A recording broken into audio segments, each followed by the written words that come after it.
Hello friends, welcome to சந்து பொந்து சமையல்.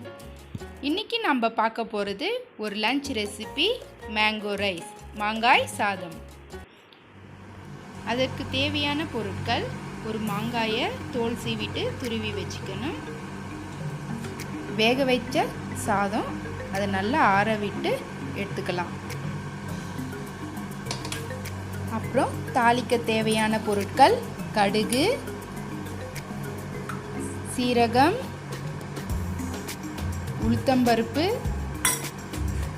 கடலைப்பருப்பு, வேர்க்கடலை, பெருங்காயம் கொஞ்சமாக எடுத்துக்கலாம். அப்புறம் காஞ்ச மிளகா ஒன்று, கொஞ்சமாக மஞ்சள் தூள், கருவேப்பிலை, பச்சை மிளகாய், கொத்தமல்லி.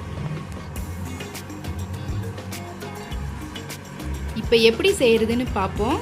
ஒரு கடாயை அடுப்பில் வச்சுட்டு கடாய் காஞ்ச உடனே 2 டேபிள் ஸ்பூன் எண்ணெயை விட்டு, எண்ணெய் காஞ்ச உடனே 1 டேபிள் ஸ்பூன் உளுத்தம்பருப்பு,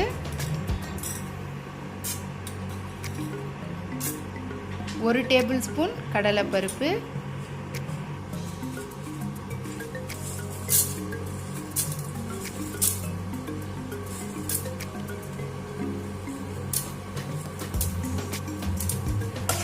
போட்டு நல்லா வதக்கணும்.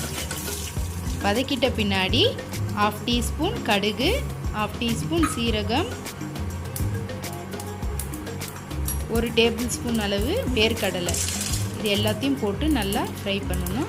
அது கூட கொஞ்சமாக எடுத்து வச்சுருக்க பெருங்காயத்தூள் அதையும் போடணும். ஒரு காஞ்ச மிளகா போட்டு நல்லா ஃப்ரை பண்ணணும். இது எல்லாத்தையுமே லோ ஃப்ளேமில் தான் வறுக்கணும், இல்லைன்னா எல்லாம் தீஞ்சிடும். கொஞ்சமாக கருவேப்பிலை அதையும் போட்டு வதக்கிட்டு, இப்போ எடுத்து வச்சுருக்க பச்சை மிளகா அதையும் போட்டு நல்லா வதக்கணும்.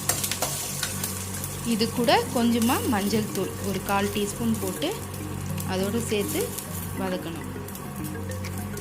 இது கூட நம்ம துருவி வச்சுருக்க மாங்காய் அதையும் அதோடு சேர்த்து நல்லா சுருண்டு வர்ற அளவுக்கு வதக்கணும்.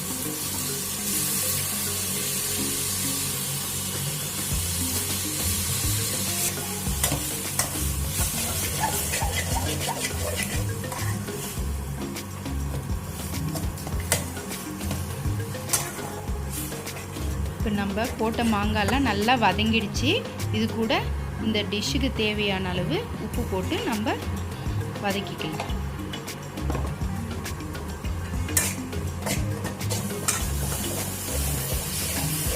இப்போ வதங்கிடுச்சு நல்லா. இது கூட நம்ம கொஞ்சமாக கொத்தமல்லி போட்டு ஒரு டைம் வதக்கிட்டு ஸ்டவ்வை ஆஃப் பண்ணிடலாம்.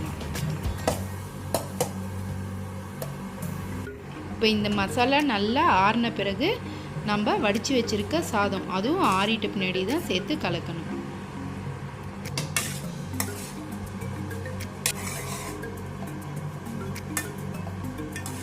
இப்போ கடைசியாக கொத்தமல்லி தூவி நம்ம எடுத்து வச்சுக்கலாம்.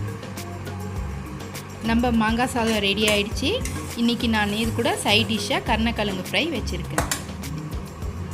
உங்களுக்கு இந்த வீடியோ பிடிச்சிருந்தா லைக் பண்ணுங்க, ஷேர்